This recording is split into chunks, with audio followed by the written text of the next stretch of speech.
حدیث میں خبریں یہ سارے مسلمان ممالک تمہارے ہاتھ سے نکل جائیں گے مسلمانوں، یہ عراق اور اردن اور یہ اور وہ، یہاں تک کہ ترکی، سعودی عرب کا بھی شمالی حصہ نکل جائے گا۔ البتہ مدینے کا جو ان کا پروگرام ہے اس کو اللہ نہیں پورا ہونے دے گا، مدینے میں داخلے کی ان کو اجازت نہیں ملے گی۔ بہرحال یہ سارا کچھ ہونے والا ہے۔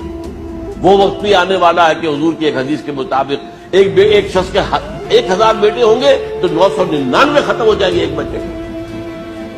یہ وقت بھی آنے والا ہے کہ حضور فرماتے ہیں اتنی بڑی جنگ ہوگی، اتنی خریزی ہوگی کہ پوری زمین اٹ جائے گی لاشوں سے۔ تو پرندہ جو ہے کوئی ایک دو پرندے ہوتے ہیں کہ جو مردار خور ہے، گدھ ہے، وہ تو بڑی خوشی سے اترے گے، تناول فرمائیں گے لاشوں کو۔ اسی طریقے سے کوے ہیں، چیلے ہیں، لیکن جو نفاست پسند پرندے ہیں وہ لاش کے اوپر اترنا نہیں چاہتے۔ تو ایک پرندہ اڑتا چلا جائے گا، اسے کہیں زمین پر اترنے کی جگہ نہیں ملے گی، لاشیں لاشیں ہوں گی، یہاں تک کہ وہ تھک ہار کر اس کے جو ہے پر جواب دے جائیں گے، گرے گا تو لاش پر گرے گا۔